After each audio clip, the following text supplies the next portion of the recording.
define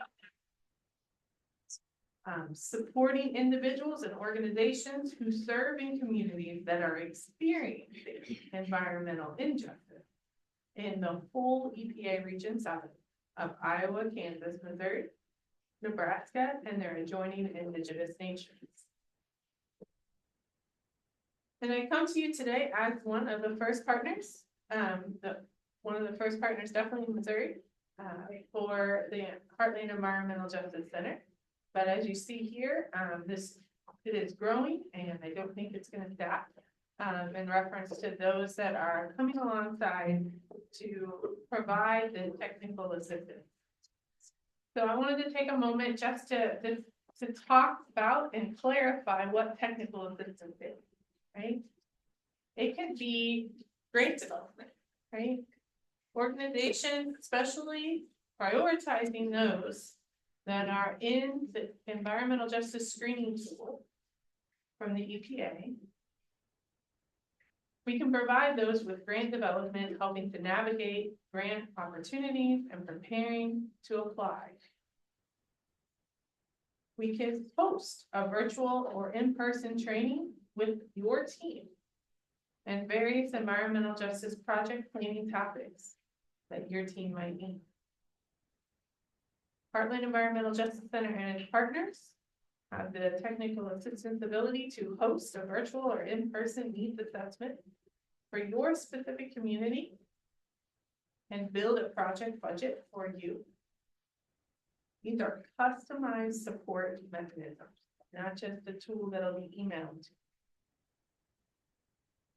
Then there's expertise related to government processes, navigating federal systems like grants.gov and SAM.gov.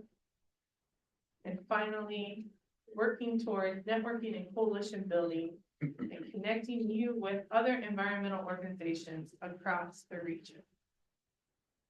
So how did this start? Organizations have already used in the first year of Heartland Environmental Justice the contact form to create an intake process. Once you submit this short questionnaire for your environmental justice project need via the webpage, that is when a staff person, we're partners that are represented today, but the staff person will therefore look at the criterion, look at the capacity of specific needs, and be able to reach out to you either way with exactly what their abilities might be at the moment. If you are specifically prioritizing those in the EJ screening tool, then the point person will reach out to actually do a setup and talk through of your project, your goals and your challenges, and then decide with that point person to research the resources, contacts, and partners that could be helpful. Right? Once the work plan is agreed upon with your organization and your point person at the Heartland Environmental Justice Center, then they will guide you through implementation steps. And that's a process that is followed with all of our people that have been received by the intake form. So I'll pause for a second as we've redefined, thought deeply, and grounded ourselves with environmental justice. Looked at how it got started, only about 12 months ago officially. Grant was written way long before that. And then now thought about the steps in the process. I'm going to pass it to one of our partners so that we can continue the conversation about what particular technical assistance might look like for your community.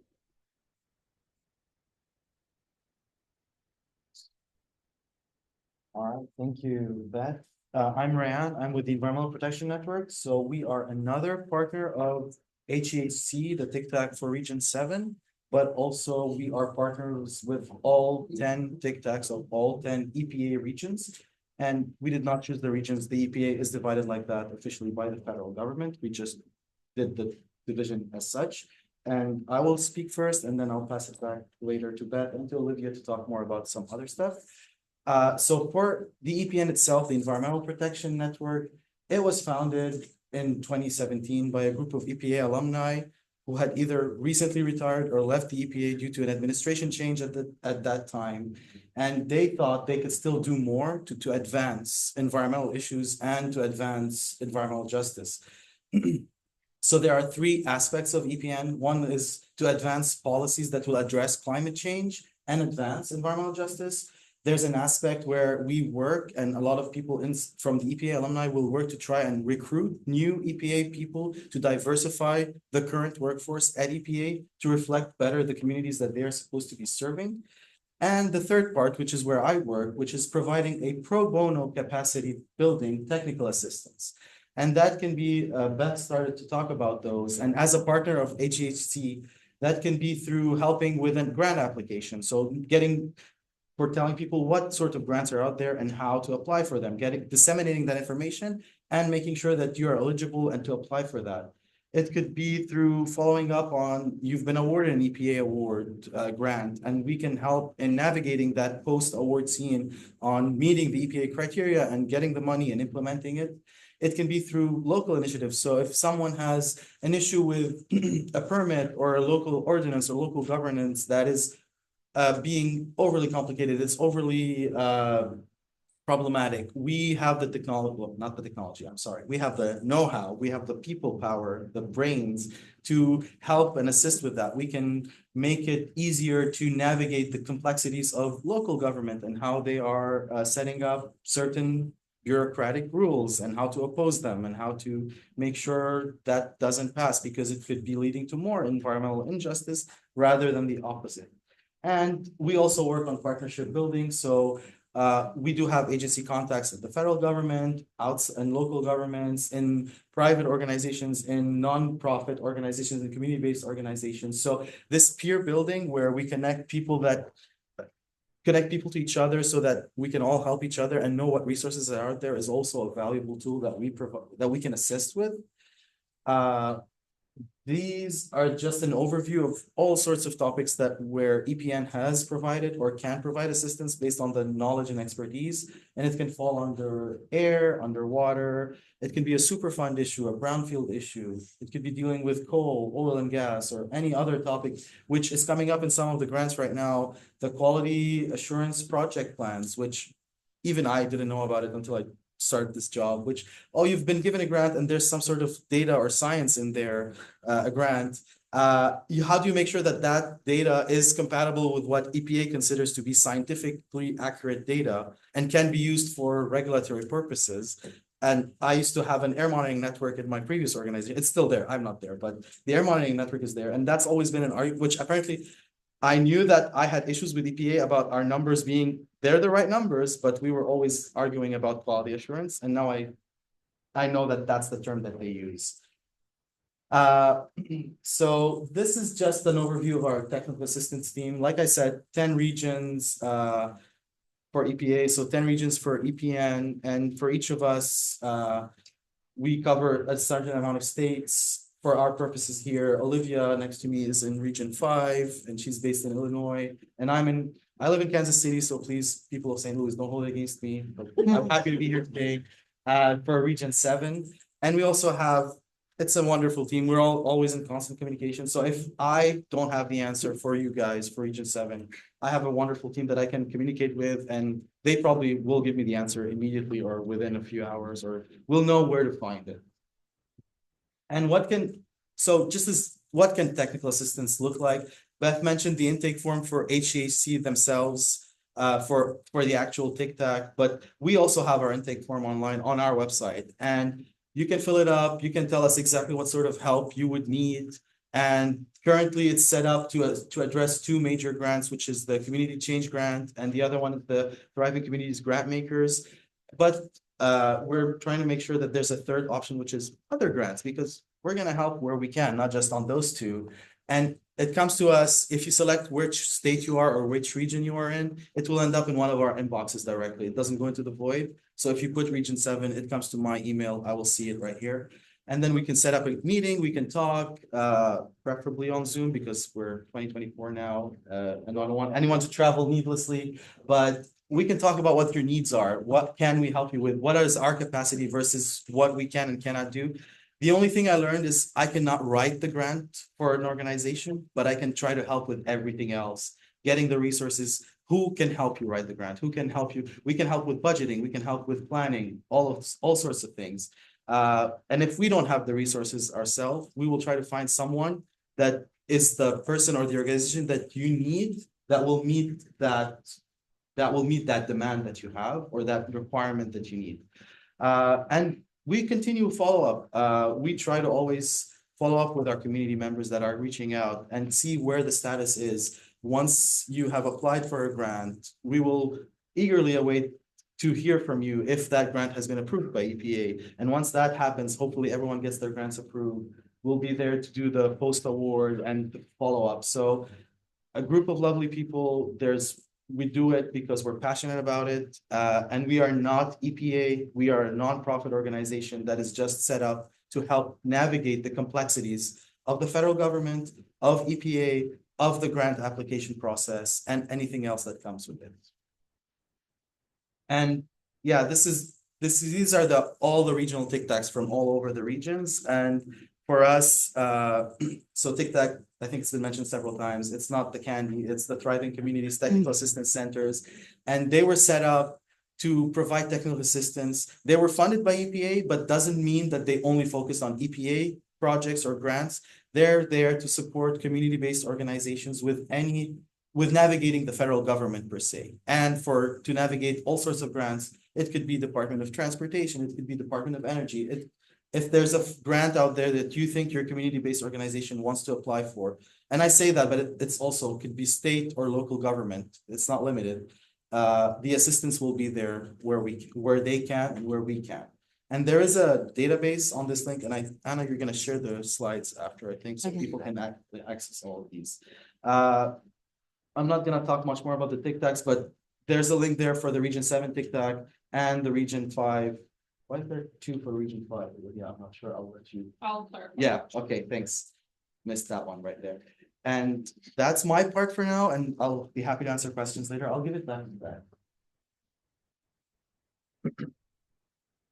So we've heard a lot about already, what does it look like to organize money, right? And to get a grant together, but sometimes you don't know who you want to go into a grant making process with. This is not a short-term relationship. And when there's dollars behind it, it's always important to make sure that we're thinking about the people who we're going to about to go into communications with, right? The work with.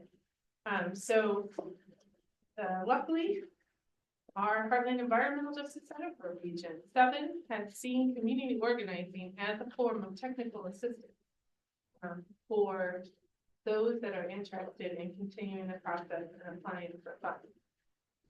So again, for those that may not know, MCU stands for Metropolitan Congregations United. We are faith-based community organizing training. That is what we provide. We are trained through our familial network. So not only do we have MCU on the Missouri side, but on the Illinois side, we have the United Congregation of Metro East. And MCU, we put our faith into action by developing leaders to move not only their congregations, but their organizations and their communities to change public policy for the common good. We've been working on environmental justice since 2020. So the technical assistance that we would provide, if you were to use the intake form and go through the Heartland Environmental Justice Center, would be community organizing training. So one of the things that we've done is local trainings through our affiliate here at MCU since 2023 when we knew the grant was funded. And most recently, this past Saturday, actually trained 34 leaders from the Missouri region gathered for an all-day training on fundamentals. So we worked on powerful conversations, who do we want to meet and build relationships with to get ready to take this plunge. And we talked a little bit, again, what Rand spoke about related to how are we going to navigate what we're going to ask for, what our project should look like. So just to give some background on MCU, for us, we do look at a variety of different things underneath our environmental justice campaign. Our leaders come together usually in that shared care for creation, shared values, having clean air efforts and air monitoring. How I first met there. We're working now towards climate change resilience hubs and hopefully connecting with the Heartland Environmental Justice Center. We have one now that just turned in their intake form recently because they want to write a grant. They're ready to start moving. We focus on clean water, so our expertise comes from our experience with Get Out the Lead in School Water and that passage in 2022. But we've also found our own and been supportive of their work around PFAS and microplastic testing in the last few years. So we've really seen the benefits of community organizing as a technical skill when it came to community cleanups, specifically in St. Louis County, as well as looking at what it looks like to partner with UCM, Big Coalition for the Common Good, and other affiliates in our own familial network to actually see environmental justice as a campaign priority for all of their work. So we're excited to bring that technical skill to the rest of Region 7, and I'll pass it back.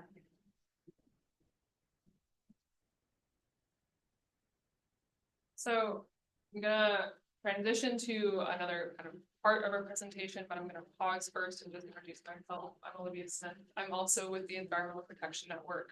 I'm originally from St. Louis, but I've actually been living in Chicago now.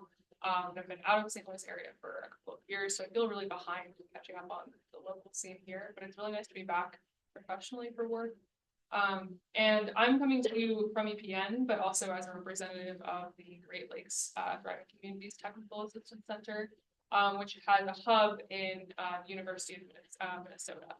There's another Region 5 Technical Assistance Center that's based in Chicago, and we're a pro bono partner of them as well. They are Blacks and Green. I'll just quickly navigate back to this slide to show you that when you get these slides at the end of today, you'll be able to navigate to those Region 5 respective pages if you're on the Illinois side here.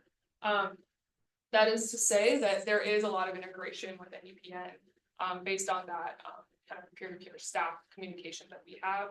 So if you're working on a project that's across regions, depending on what it is and if the EPA regional division applies to your work, you may be able to navigate across that division either through EPN or connections like we have with MCU and the United Congregations of Metro East, being those bridge builders.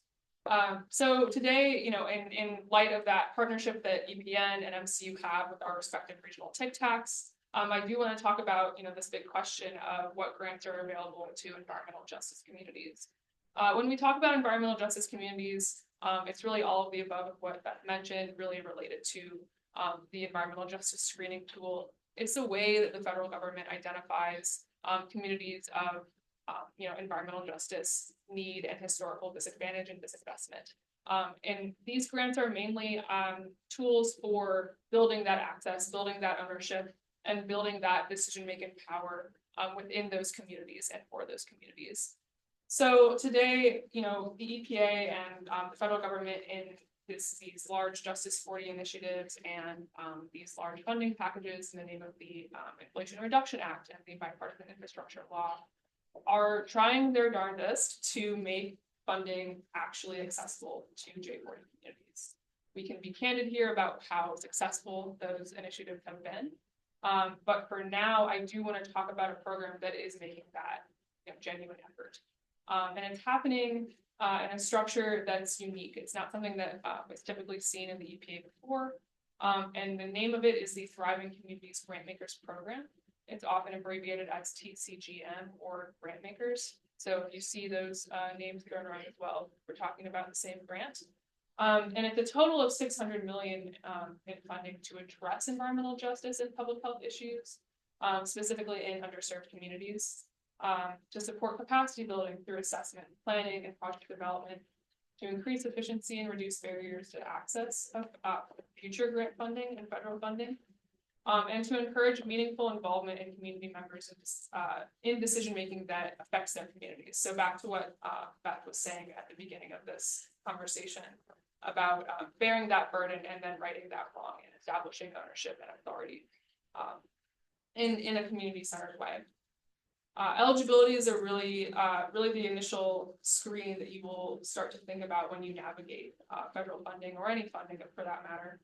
So who is eligible to apply for this grant? For the most part, this program is really targeting nonprofit environmental justice, community-based and grassroots organizations. With that being said, institutions of higher education, local governments and local government entities like a park district or your public school district are also eligible. In addition to that, tribal governments and intertribal consortia, as well as Native American organizations, and all of the above in Puerto Rico and U.S. territories are eligible. Getting into the deeper roots of the structure of TCGM, this is a pass-through grant. So what I mean when I say that is that EPN has designated grant makers or coalitions of organizations as grant makers within each region. So we talked about those regional divisions. This is a place in which that regional divisions will be apparent. The Region 5 grant maker is the Minneapolis Foundation. EPA awarded them $50 million, $40 million of which will be available to apply for sub-grant funding. And then in Region 7, the Research Triangle Institute was also awarded a similar amount to then sub-award out to communities applying in Region 7. If there are clarifying questions around that structure, we can definitely get into that in the Q&A. I know it's a little bit complex, but basically EPA has set aside this money, designated it out to regional grant makers, which are then, it's their role to make it more accessible to communities who are applying for federal funding for the first time. The notice of funding opportunities, so those announcements and the really authoritative parameters on what you can apply for, how you can do it, who's eligible, were slated to be announced in fall of 2024. Each region, though, and each regional grant maker has its own authority and its own timeline for releasing that notice of funding opportunity, that announcement, and opening the application period. In both Region 7 and 5, we've seen a slowdown of that opening. So neither region is this grant actually open yet, but we anticipate it will be open within the next, I would say, 3 or 4 weeks. Hope so. Yeah, it's one of those things that we ask the grant makers, hey, when is this happening? If we have an in with them. And they say, we're still waiting on final approval of our materials from the EPA. So it's something that, you know, when we first planned this meeting, I was hoping that at least in Region 5, the RFP, the request for proposals would be out. It's not out yet. I think we're looking to mid-November at this point. In these slides, though, I think there should be a link, or if there isn't, we will definitely make sure to get it to you where you can get email updates and alerts from the grant maker specifically, just so you are, you know, kept in the loop as readily as possible. But I just wanted to share, like, that's the timeline that we're working on. Hearing about this now means you're ahead of the curve, but that the application period is coming around the bend. Grants will be issued over the next 3 years. The EPA has told each grant maker, you have 3 years to run this program, which means that the application period will be open for, in Region 5, it's about 2 years. It'll be open and rolling, so you'll be able to apply and receive funding for 1 to 2 year projects within that period. But you must complete all of your funded projects if you're awarded by around the end of 2027. I believe the open and rolling period is about the same for Region 7, about 2 years. So you'll be able to start implementing as soon as you sign that award agreement, but you have to close out before the end of 2027 for the EPA. And then finally, I'll get into like a tier breakdown in the next slide, which will have some more explanatory diagrams. But the award tiers that you're applying for, the amount of money that you'll actually be able to apply for funding is between $150K and $350K for between 1 and 2 years. So that's really the sub-award information that's key here. And then finally, I'll just lift up who those grant makers are for each region again. In Region 7, so for Missouri folks, we're looking at RTI, Research Triangle Institute International.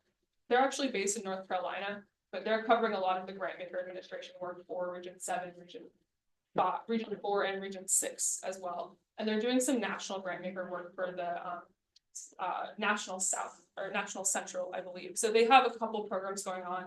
For the purposes of today, just think about Region 7 and their work for that grant maker region.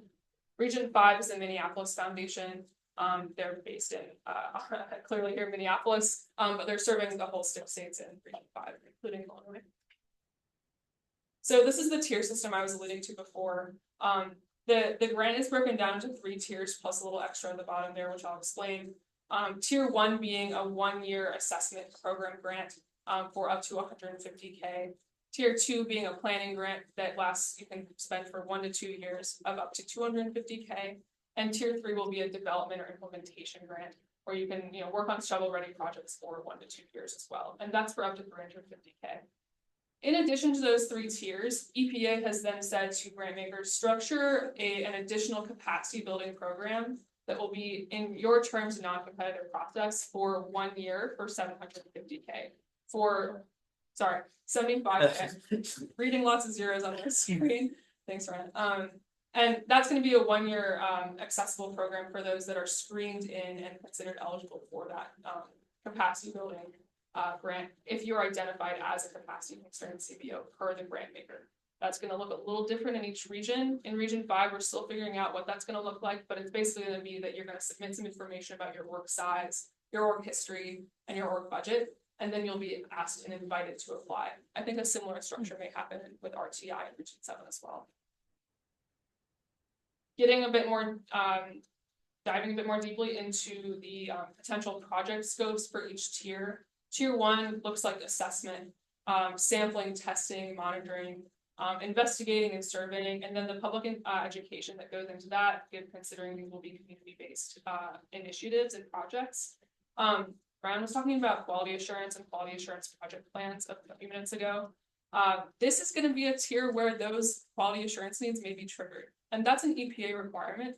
But the region that this pass-through model is something that I'm optimistic about is that the grant makers are going to try in each region to make that less of a burdensome and arduous process compared to what EPA may ask for if you're applying directly to the EPA. So it's going to be a bit more navigable. And in addition to that, EPN with our EPA alumni volunteer base is looking to build out some capacity building around that specific kind of subject matter expertise need as well. Tier 2 is going to look like planning, partnership building, public outreach and education, community organizing and power mapping, for example, something that MCU is an expert in. Projects and activities to spur community involvement and participatory decision making, as well as, and this is a feature of both tier 2 and tier 3, smaller land purchases and acquisitions. There's a threshold for that. They must be less than the half of the total amount you're awarded for funding, but it is something that is allowed as an allowable cost under tier 2 and tier 3. Folks have questions about that later. We can also get into that more. Finally, tier 3 is about implementation. You can develop a project and implement it in 1 to 2 years. This includes blueprints for construction, but also that same land purchase acquisition, and then the execution of those shovel-ready projects. I'm going to get into some different services that EPN provides specifically for grant programming. It's not the entire scope of technical assistance that we consider applicable to our organization. As Ryan mentioned before, we also work on local initiatives and navigating rulings or other bureaucratic elements at the local level. But for grants specifically, it's kind of a different animal. You have to come to the table with partners you trust, and you know who they are, and you know what their goals are alongside yours, is about the same. You also have to be in it, not just for getting funds, but for doing something in your community. Don't just come to a grant program and say, I know there's a fire hose of funding coming out here. I know some of it needs to come to me. You have to gear it towards what you want to do, because you can't just mold your organization to a notice of funding opportunity. It's not going to work the next time it comes around. So make the funding work for you and work for your community, not vice versa. And with that in mind, these are kind of the resources that we offer. These are going to look very similar to what the Region 5 University of Minnesota TCTAC offers, as well as HEJC, with a few unique changes here and there. We have our own intake form, as Ryan mentioned. If you're in Region 5 or Region 7, that intake request will go straight to us. HEJC and the University of Minnesota TCTAC also have their own intake form. We're all integrated and connected kind of through these individual partnerships that we have. So it's really up to you how you decide to use those forms. Would you like to go straight to the University of Minnesota hub or straight to the HEJC hub? Or would you like to come to EPN directly and then see where we can connect you within those respective TCTAC systems? If you're looking specifically for that, EPA alumni, volunteer expert, subject matter expertise related to those clean air, clean water, energy and oil and gas kind of categories we laid out. That may be a reason you come to EPN first. If you're looking for that community organizing work, go to HEJC, then take form and be routed to that. There's different ways you can kind of explore the system and make it work for you. Don't feel like you're limited to just wanting to take form though. Feel free to kind of use whatever is available to you and want to provide like that menu of options for you. Going into EPN services more here, thinking about the ways that we support on grants, it includes federal funding updates. You can sign up to receive those email blasts every 2 to 4 weeks about. They're also kind of saved on a web page of ours in perpetuity. One-on-one support as well. That's what you use that intake form initially. You have that intake meeting and you go and you fill it out and talk about what the needs and success milestones will be for your organization and your community in particular. The work in that one-on-one can lead to brainstorming, project scoping, sometimes draft review if we're able to do that for a given grant with a given volunteer capacity at that time. Some subject matter expertise we've been talking about. And that's kind of the starting point for that work is that one-on-one intake meeting through that forum. Additionally, we have application resources. So for select EJ grants, including Thriving Communities Grant Makers Program. Also, some of you may have heard of community change grants. That's a big thing we really piloted these specific resources on as well. It's a much larger program, but it's one that really did require a lot of navigation at the outset. So we may have samples or checklists or other resources to help you scope out, build your narrative. Even if we can't write something for you, we want you to feel like you're supported in the process of getting pen to paper in your application. Additionally, and this is something that we're actually starting anew for the Thriving Communities Grant Makers Program, our AI grant writing tools. We've partnered with an entity called Grant Genie to provide 2 modules that will help you create first drafts to overview your organization and then to draft that project proposal. AI is this big new thing. It's not something that we're all accustomed to using in this way. I personally am very hesitant about using AI, but I also want to acknowledge that there's this huge capacity gap in grant writing right now. And it's not something that we as the TCTAC partners or as EPN and MCU can really help with in a one-on-one way or in a way that's really representing you more than you can represent yourselves.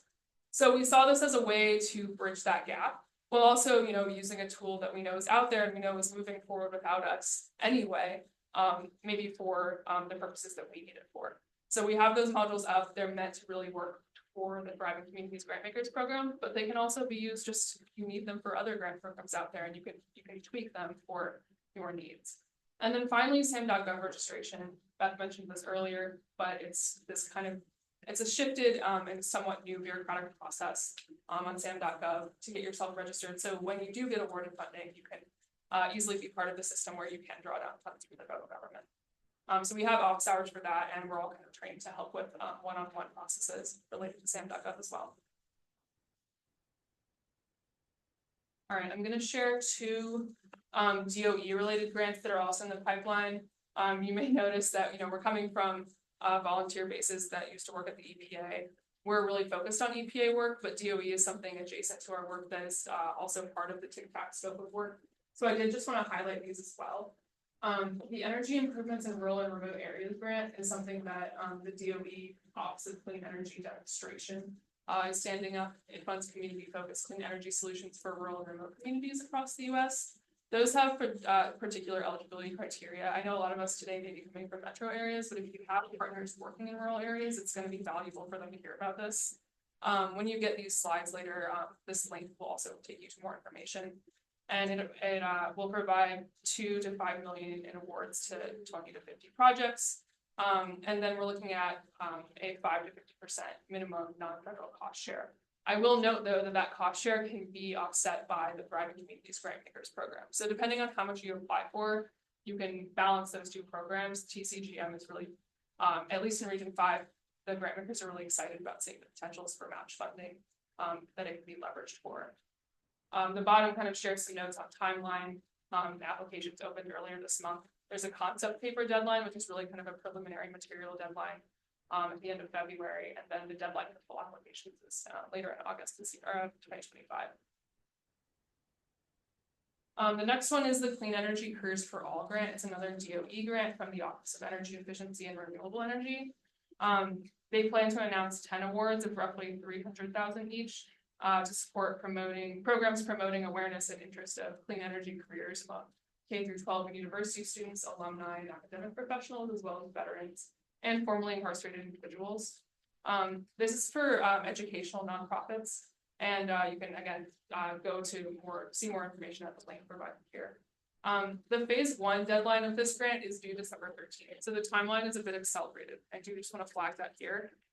The challenge with these grants is knowing about them in time to actually apply and thinking about all of those requirements to get your materials together, build partnerships if needed, and make them trusting and lasted while you're building that material base to then submit.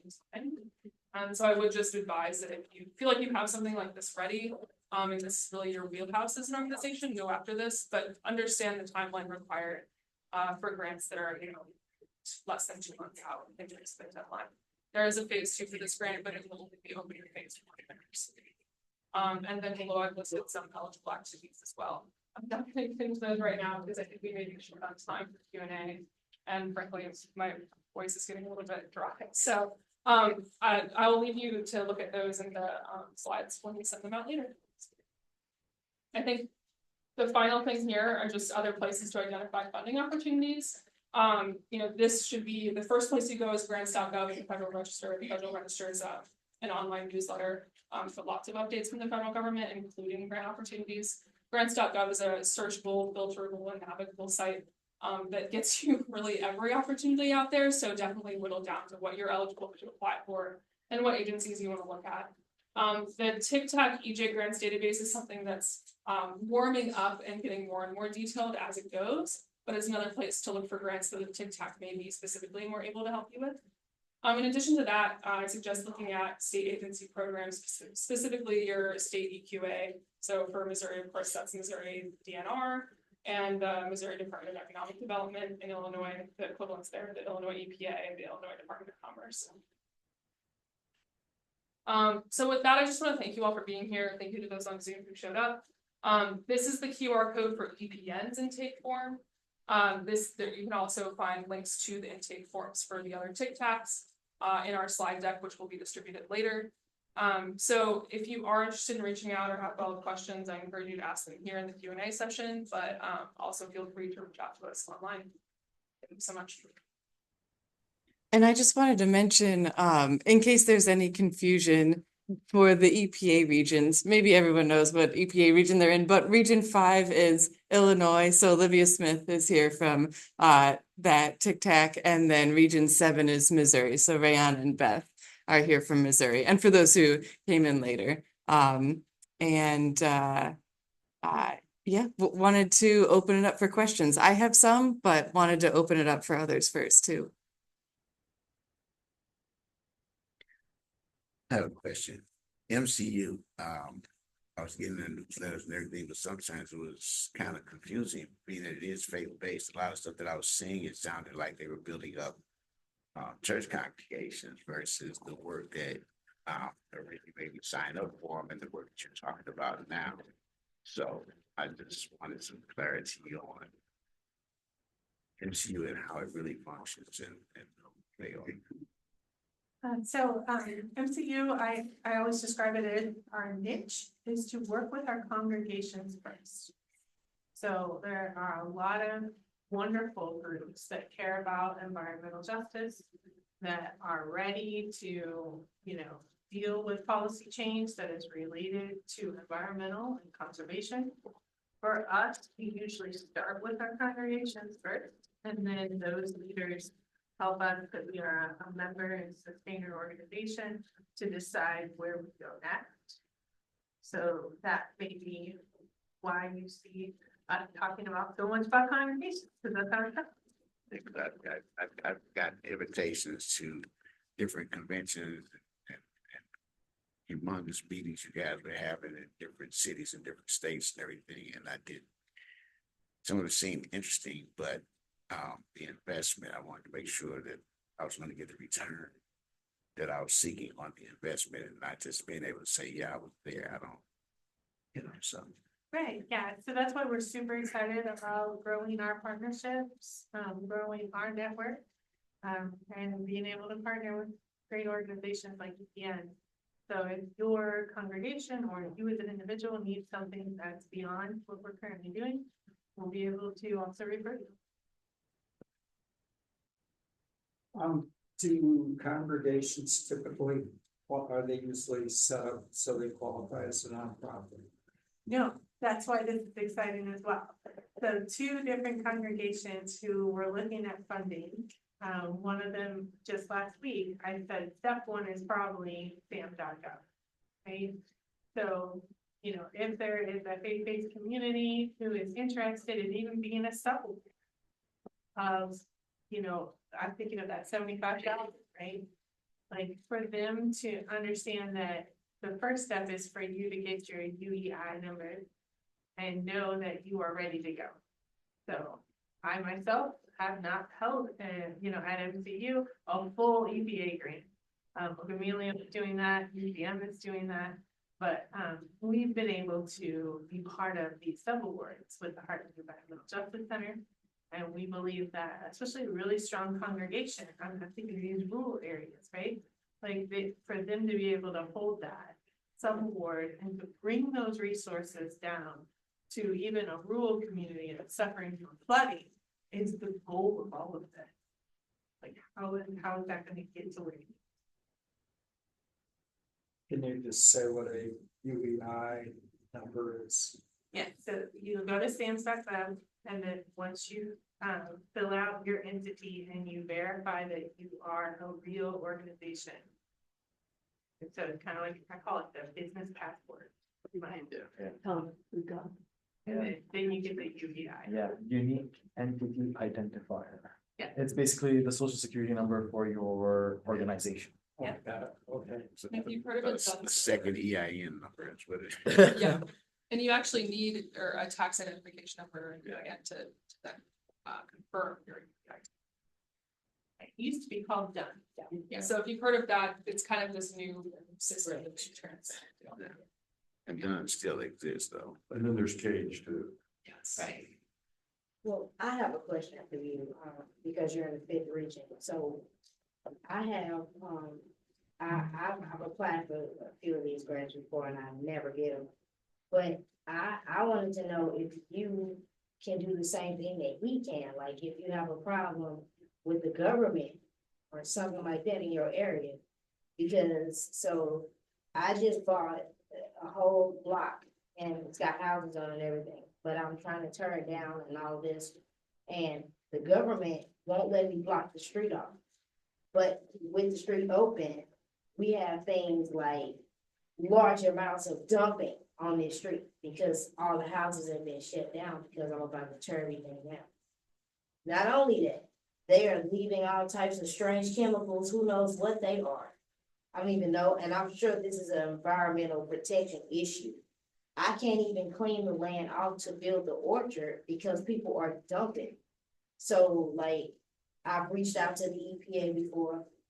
I haven't had any luck. So I'm wondering, is it like, can I apply for a grant to help me clean the area up? So a couple of things, first of all, yes, the services that Rand mentioned is something that are in parallel across all of the regions, as an EPN service. So in Region 5, I offer those, or we're able to kind of connect you to those same subject matter experts that Rand. Okay. And then for applying for a grant, the answer is yes. The Thriving Communities Grant Makers Program is designed to be optimistically a more accessible grant for nonprofit entities and for community-based entities facing environmental justice issues like the one you described.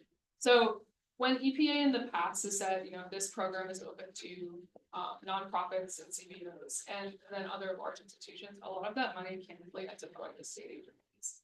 And that's something that this grant is designed to not do.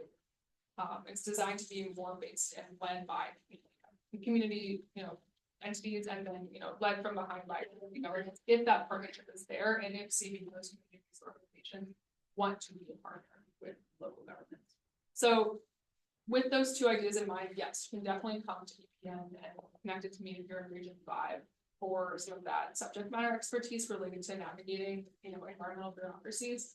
And then if you want to also then apply for that funding to get grants to do that work yourself as a community, have that ownership and access really owned by your community organization, Right, then a grant would be the way to start that pathway. okay. All right. We have a question online about the built grant, but on the subject about this thriving communities subgrants, do any of you happen to know how many they're awarding? Like how many our region could reasonably expect to see? So in Region 5, with their award amount for subgrants being around 40 million, they're estimating they'll award around 100 in the first year of that open enrollment period and around 100 in that second. The reason they've blocked it out by 100 and 100 is so that communities that are ready to go on day one of the application opening don't swallow up all the money. So they're trying to kind of quota it out as best they can, so that communities that then are able to apply in year 2 of the rolling period still have time and resources available to them to complete their process. But they're only like 75K, right? So there's 3 tiers plus that 75K capacity constraint for it. So those first 3 tiers are 150K for assessment, 250K for planning, and then 350K for implementation. I gotta get my head on straight. I'm trying to get one of those. I Yeah. can go back to the. Yeah, period. there's a lot of, like, I got confused with that pyramid, but yeah. Depending on where you are, you could just apply for the full 350 if you feel you have a project, 2-year project with the implementation goal at the end of it. Or you can apply for just 150. Well, I'm working with a grant right now that will get me prepared for that. You know, it's a pre-development grant. Yeah. It should set me up, and I could easily spend 350, Yeah. but then timing's not great because still haven't closed with the CEO on the person.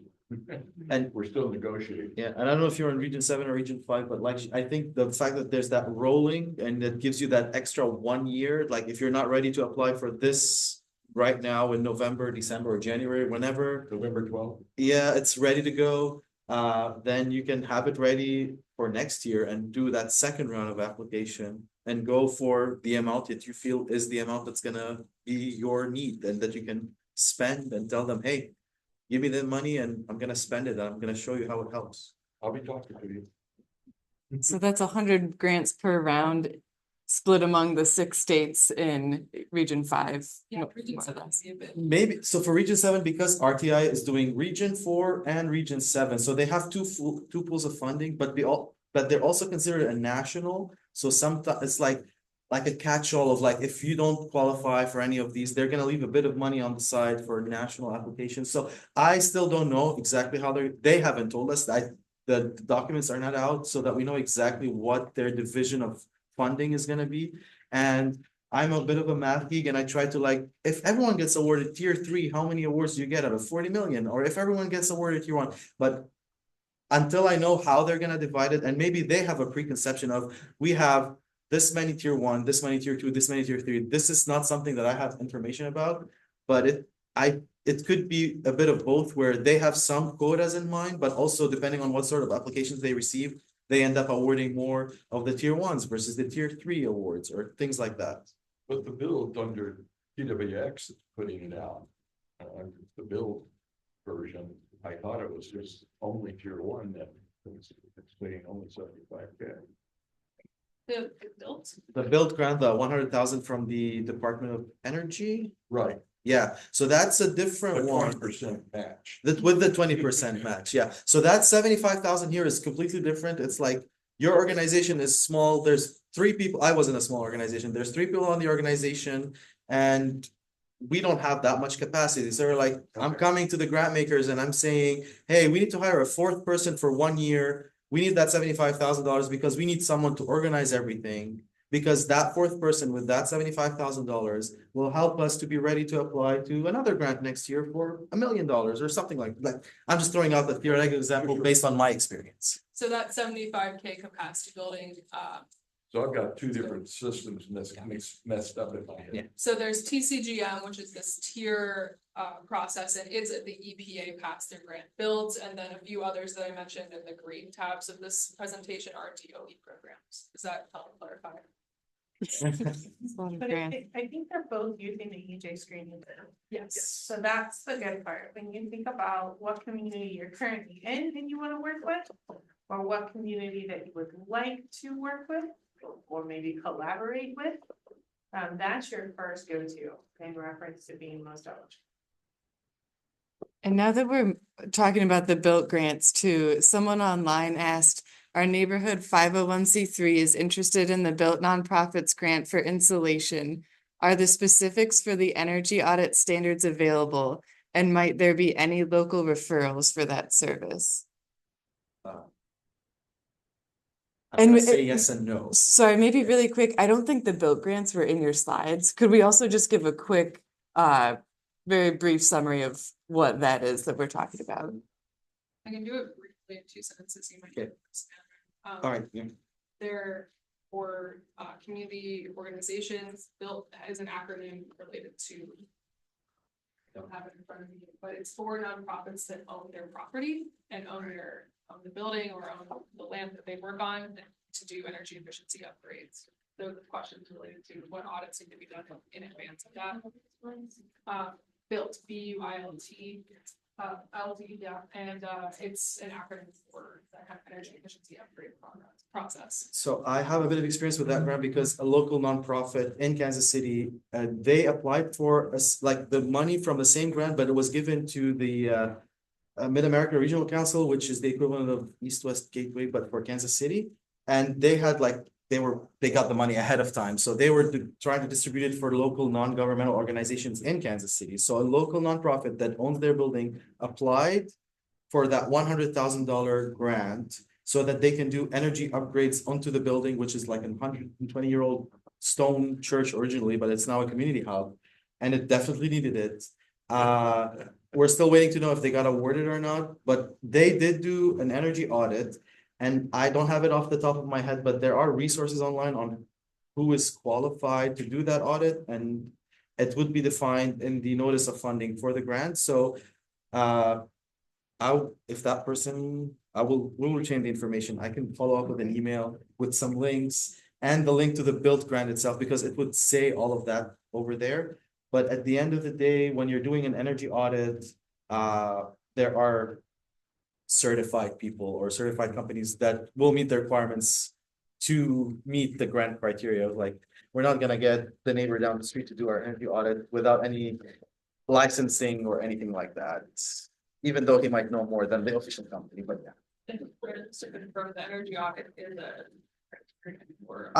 My understanding from what I read is that it's good to have it. I don't think it is a requirement, yeah, because if you have it, then you can show the need of like, why do you need $100,000? Yes, I need to change all the windows on my building, or I need to install certain energy upgrades to make it more energy efficient. So the acronym is Building Upgrades Inspiring Local Transformation. That's what BUILD stands for. The deadline for the most current one is very soon, November 12th, and it does have that 20% cost share. But most 501c3s, if they're operating well, that might be something that can be a turnaround. And I always say sustainer fundraiser event, right? And so one of the things that are covered is not solar panels. That was my first question, right? Is AVAC equipment, water heater equipment, weatherization material, and efficient lighting sources. So there are, some programs already out there to do your, assessment for energy efficiency and what you would need. So again, this is that being ahead, being ready for the next round. What does it look like for your 501c3 to do that energy audit now? It's usually good for up to 5 years, typically. And then you have it ready to go for the next thing that might come down. Because I think that's something I wanted to close with, it doesn't matter what your political persuasion is, but if you care about seeing this type of funding to make our buildings energy efficient, to create situations where people are going to be in support of using funds for these type of things, it's very important for you to think about that from a very local level to whatever you're moving forward this week. We want to make sure that we remember that. I just wanted to make a pitch for the Midwest Climate Collaborative. If your nonprofit is not grant ready, if you don't have your stamp account, if you don't have your UEI, if you go onto the Midwest Climate Collaborative website, They're running some free workshops, they're called grant ready workshops. They're hands-on, they're gonna be 6 of them over the next 9 or 10 months. And just register, get free, it's for Mosaic Momentum Grant. Thank you. And we did get another question online, I think about the built grants. Oh, actually, the people online couldn't hear that. So just to recap, please let me know if I get anything wrong. The Midwest Climate Collaborative has grant writing trainings coming up. Well, it has grant ready training, it has grant writing training, and it has grant process overview, and it has grant management modules. There's a whole series that's been funded by the Mosaic Momentum philanthropic group, and they're all for free, and they'll happen over the next 14 months. Okay, so happening over the next 14 months, grant ready and grant writing trainings. And I think that in some minimal information is available on Midwest Climate Collaborative's website now, right? With more added as more information is finalized. Since the event tab Okay, on the website, on their landing page, just click on events and it'll have grant development. okay. Under the events tab on Midwest Climate Collaborative's landing page. And I can share that link in the chat. And okay, so back to the built grants. The question was, does the grant support vacant properties? I'm gonna venture a guess and say no, because they're asking that you have a building that you own and operate so that you can improve on it. And what a couple of issues that rose, we found in KC area when they were doing the initial round of this similar grant from the same money, is that certain nonprofits, even they operate under a certain name of a nonprofit, but then even though they own the building as the same entity, the ownership of the building is under a different name. And that was an issue where, wait, that's not the same organization. How can you claim to own the building and be the end? So a bit of bureaucracy there, which is typical, but I think they were able to address that for this major one, hopefully, but it's something to be aware of, that if you are a nonprofit, you own your building, but then 2 different names for each, could be something to navigate as well.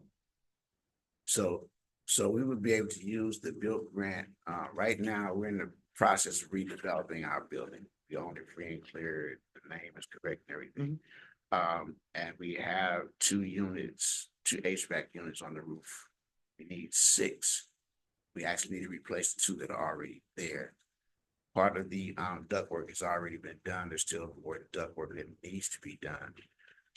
So we qualify to not only install the new greener units and because I was already talking to Amber about new units as well as LED lighting, but also the roofing material. You know, because the older roofs, they emit gases. People don't realize it, but the older tar top roofs, flat roofs, emit quite a bit of gas. What type of build, like, what is your organization? I'm sorry, my name's Deron Collins Bay. I'm the president and CEO of Mujama Community Development Corporation and Black Family Land Trust. We own and occupy the former 6th District Police Station on Ruskin and West Florissant. So it's a pretty large, like a 60,000 square foot building. So to answer your question in at least one part, the challenge with the built grant is that it's due on November 12th. And so to do the required assessment and to figure out the application today would be a challenge. I think just getting that 2-week turnaround. That's part of the reason why the breakdown of the built grant wasn't included in these slides. And so not to be a broken record on TCGM, but energy efficiency upgrades and work on your roof, for example, would be something that would qualify so long as you're in an EJ identified area. I believe that is. Yeah. And then, you know, going from there, making sure that you talk about the environmental justice impacts that those upgrades would have for the community work that you're already doing. Yeah, I mean, I formerly worked with FLDC. I was a plant roof specialist, so as far as putting those plans together, how much time it takes to really do that, and it takes quite a bit of time, more than people could imagine. But as he was pointing out, depending on where you are, you could possibly apply for this grant if you're at tier 3, but come back to tier 1 to help put together that assessment. Yeah, so Okay. at least in Region 5, and I think this is one of the things that each regional grant maker has a bit of liberty to decide is how organizations may be able to stack or layer applications to multiple tiers. The main constraint is going to be the timeline. So what you're able to roll out and apply for and then get awarded for and then roll out for your project within that 3-year constraint until the end of 2027. But in theory, in Region 5, you would be able to apply for a grant in tier 3, and then if you want to do assessment and start kind of from that assessment phase on another project, apply for tier 1 down the road. And that's what the exciting part is about Heartland Environmental Justice Center. The goal is for them to be there to have you ready. So if you filled out your contact form and your intake form and you were able to connect to someone, they might have partners that do pro bono to help with the assessments to have them ready. I can't promise that, but that's how it's supposed to go, right? But that was actually my next question, because I've got drawings and everything, but the drawings are old. And so like if I was going to start the work over, the city wouldn't accept them as far as pulling permits because of the date that's on the drawing, not because the drawings need to be updated or changed or anything. So would the grant have the same criteria as far as the date on the drawings, how the drawings have to be? Because doing takeoffs, I mean, I can access the software. I know I could possibly do it in a very short period of time, in like 2 weeks' time, still be crunching it, but. Yeah, I think I'm gonna piggyback to you guys with the build grant. It's pretty specific and the deadline's pretty soon, but the rest of them aren't out yet. The criteria right now. I mean, the grant maker, from what I've understood, and because I used to be in a community-based organization, I'm just starting as a technical assistant role just for the last 2 months. The way this is set up, the grant maker, it allows for that flexibility. But now we're getting into the specifics. That's why we're talking about this one-on-one technical assistant. That's a question that we can follow up with. So we can check with the folk at RTI, because you're in Region 7, if my geography is correct. Like, what are the requirements? Like, if you're applying for tier 2 or tier 3 and there's some sort of construction involved, and what sort of, do you want to have the actual construction plans, or do you just want to say, oh, okay, as long as you get the permit from the city, we don't even need to look at, like, we don't need to deal with those specifics. So it will be a bit of flexibility, but also that allows for some creativity on how you write the grant. And if there's a narrative there with a specific purpose and it meets the very general criteria that this grant is giving money for, it's a valid application. I cannot say it will be awarded, Right. but it's a valid application.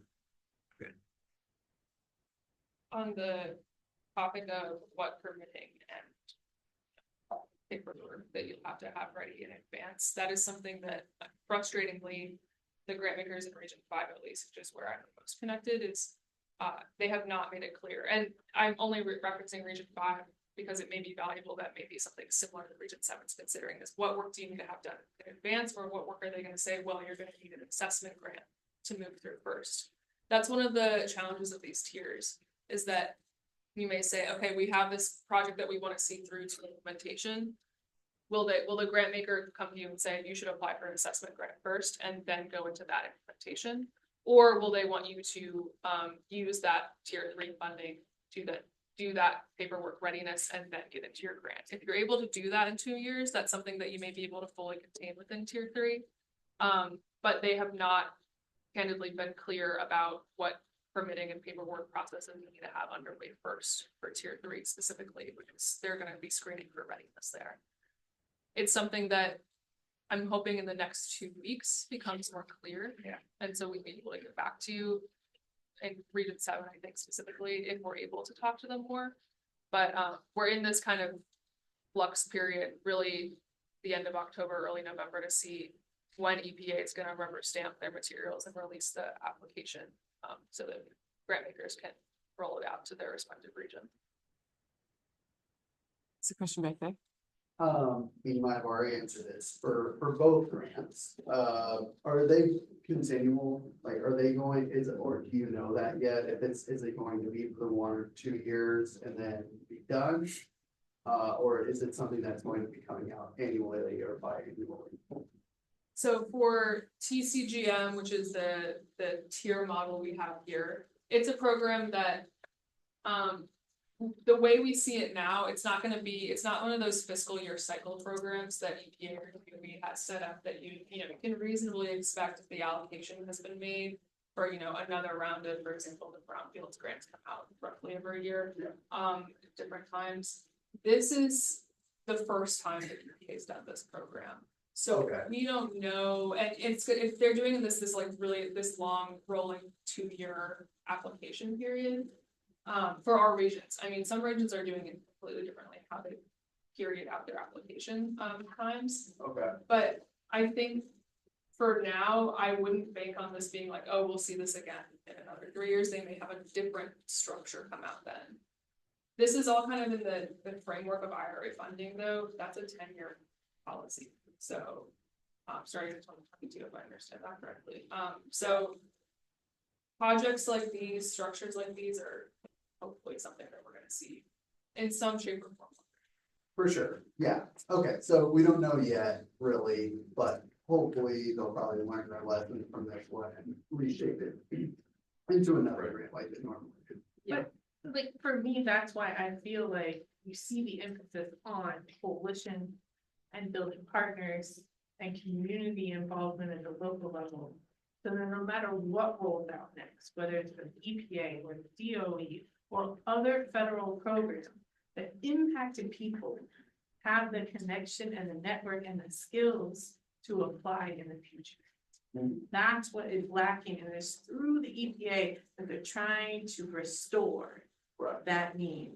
And so, like, I tell the story of, MCU, it was the MFH grant that got us to be a award for this program with HHAC.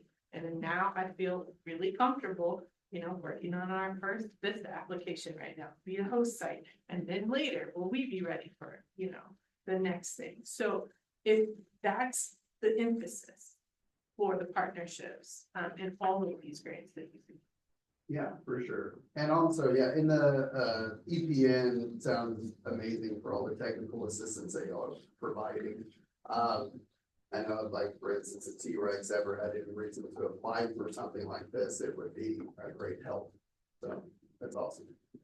One of the things, just to respond to that, is that as TCTAC partners, we're thinking about, and Beth mentioned earlier, the TCTACs, the Technical Assistance Centers, are a new project of the EPA as well. But they're ones that we want to see be more valuable towards community need. So, we come to you with these ideas of what our services are, but really they're intended to be as responsive and really reflective of what we're seeing, out in the field. And so if there's gaps that you're seeing in the work that we're trying to put out, the resources we're trying to build, do let us know. And we may either be able to relay them internally to our partner networks or to the TCTACs themselves to see how those gaps can be filled. It may take some time, but we're trying to, in some senses, improve the technical failures on the plane as we fly it and fill in those gaps where we see them not coming through to communities, not being as accessible as we think, not being as holistic of resources as we think. So that's another, just invitation into this space and into the Zoom that I want to share, is that we're hoping here that it's not just the end all be all of our services today. It's something that over, the grant period of the technical assistance centers, they can dynamically apply as well. One last minute for any last burning questions. Okay, well, I did just want to mention that I've gotten technical assistance from EPN and would highly recommend it. I was trying to apply to a grant for some environmental justice projects, and they were able to set me up with a meeting with a former EPA staff. I worked with Shanali, and she also offered that they could review the grant application. And the entity that ended up submitting it, there wasn't time for that, but would just highly recommend reaching out to any of these folks, and they'll get you connected with assistance. And so with that, it is 5 o'clock. So everyone here in person can go reconvene in T-Rex's lounge. And we'll see you again in January when we'll be talking about St. Louis County's comprehensive plan. So thanks so much for joining, everyone. Thank you. Thank And so you you. said you're gonna be sending out the slides. Oh, yes, one more thing.